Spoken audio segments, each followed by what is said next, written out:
네, 자, 이어서 시장의 이슈 속에서 중장기적으로 가져갈 만한 종목들 그리고 포트폴리오 전략을 함께 세워보도록 하겠습니다. LNS홀딩스의 김선영 대표 화상 연결되어 있습니다. 대표님 안녕하세요. 네, 반갑습니다. 네, 반갑습니다.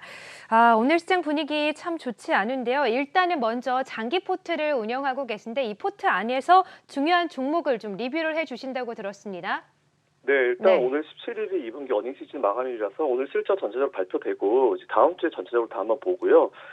제가 일단 보고 싶은 건 오늘 삼성전자랑 SK 하이닉스를 좀 봐야 될 것 같아요. 이제 이 두 종목은 다른 종목 보는 것보다는 이제 요 두 개를 좀 보고 싶은데, 이 문제의 시작점, 모건 스탠리와 CLS의 보고서 이야기부터 좀 한번 해볼게요. 일단 제 생각에 이번에 투심이 빠르게 무너진 이유는 두 가지입니다. 첫 번째는 이번에 두 기업에서 발표한 리포트에 대한 일반 개인 투자자들의 접근성이 상당히 떨어진 것이 좀 문제가 됐을 것 같아요.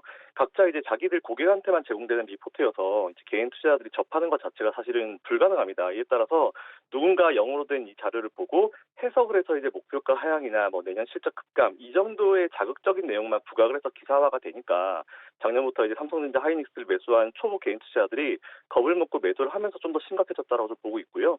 두 번째 같은 경우는 제가 6월 말 7월 초부터 이제 썸머 랠리는 기대도 하지 마시라고 말씀을 드리면서 그때 제가 제시해드렸던 이유 중에 하나가 MSCI의 리밸런싱이에요. 일단 항상 해오던 대로 정확히 팩트만 가지고 객관적으로 이 리포트를 쉽게 여러분들이 이해하실 수 있게 제가 좀 설명을 좀 드려보겠습니다. 우선 CLS의 리포트를 제가 한번 확인해봤더니 가장 큰 포인트는 D레븐 공급업체들이 자체 재고량이 적어서 ASP 하락을 통제할 수 있을 거라는 믿음에 현혹된 것 같다.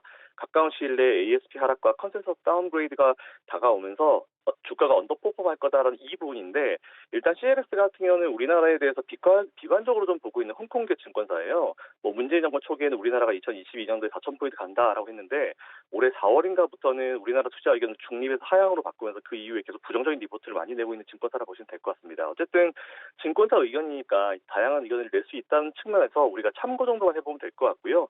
그들이 주장해서 문제가 됐었던 반도체 가격에 대해서 우리가 생각을 한번 해볼게요.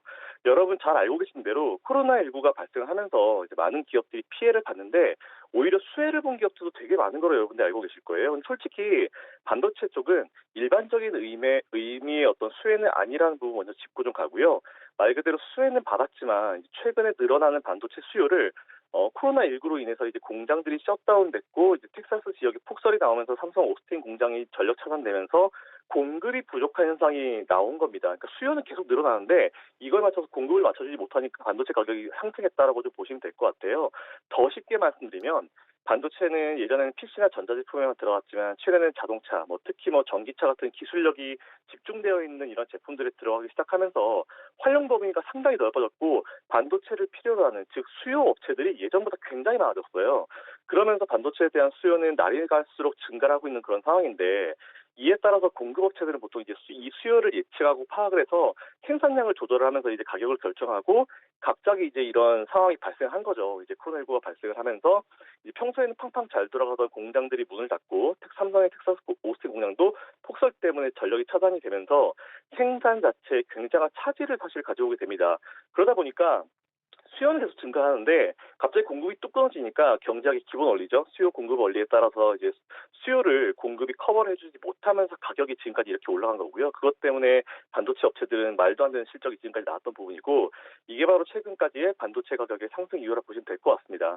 그러면 제가 이제 CLSA나 모건 스탠리 리포트를 하나 좀 반박을 한번 해보고 싶어요. 이제 바로 슈퍼사이클이 하강 국면에 들어갔다라는 그들의 주장에 대해서 좀 반박을 해보고 싶은데 원래 전 세계 반도체 시장 사이클 자체는 나름의 궤도를 잘 지키면서 진행이 되고 있었습니다. 하지만 코로나19라는 돌발 악재가 딱 나오면서 그 정상 궤도를 잠깐 이제 이탈을 하게 된 거예요. 하지만 여기서 중요한 거는 코로나19라는 일시적인 돌발 악재로 인한 잠깐 이탈이라는 겁니다. 그렇다면 이게 이 바로 일시적인 돌발 악재로 인해서 궤도 이탈은 정상 사이클이라 사실 볼 수가 없는 그런 상황이에요.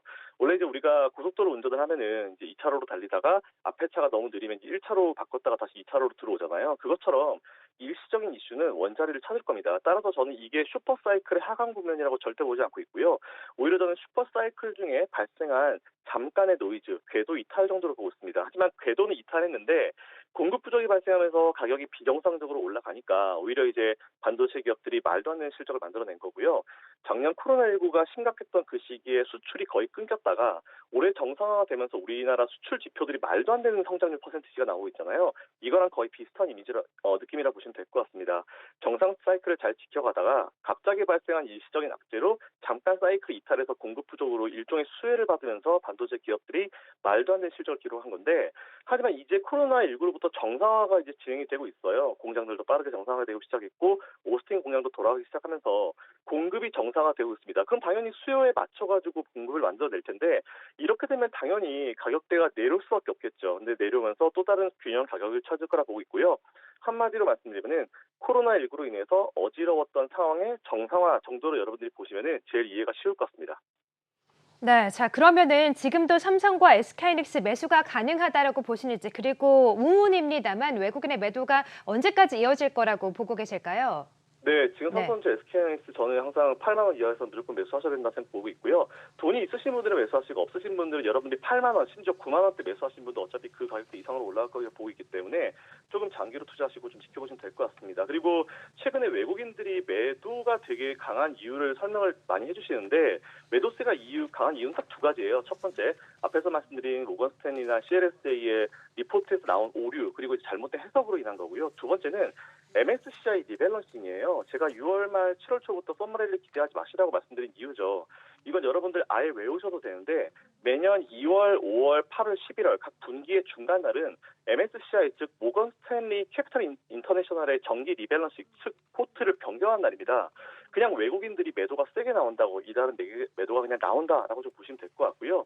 왜 매도가 나오냐면은 우리나라가 나빠서가 아니에요. 원래 포트에 없었던 중국 A 증시를 2018년도부터 단계적으로 편입을 계속하고 있습니다. 그렇기 때문에 같은 라인에 있는 우리 시장뿐만 아니고 같은 섹터 내 다른 나라들에서 비중을 줄이면서 중국 A 쪽으로 옮겨가기 때문에 이런 이슈가 발생한 거고요.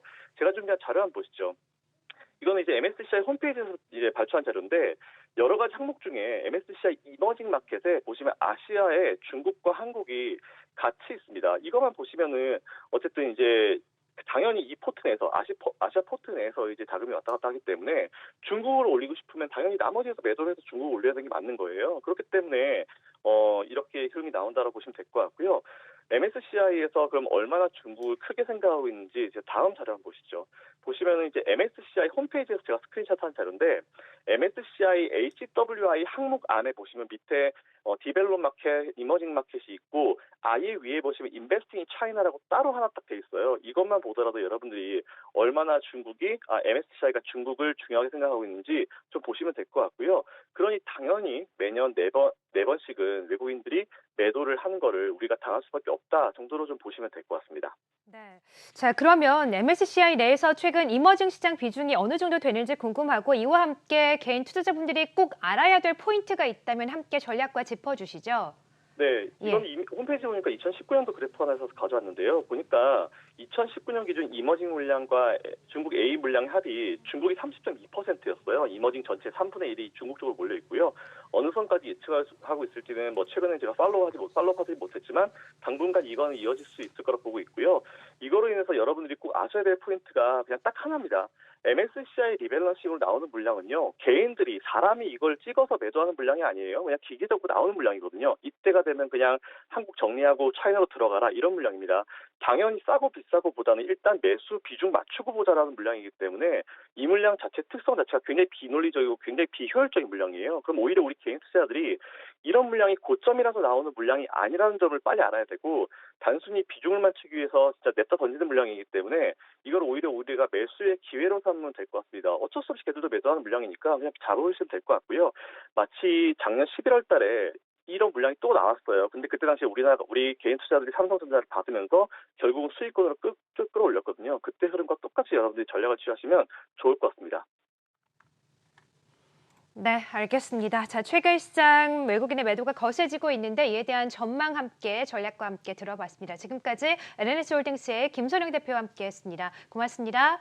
감사합니다.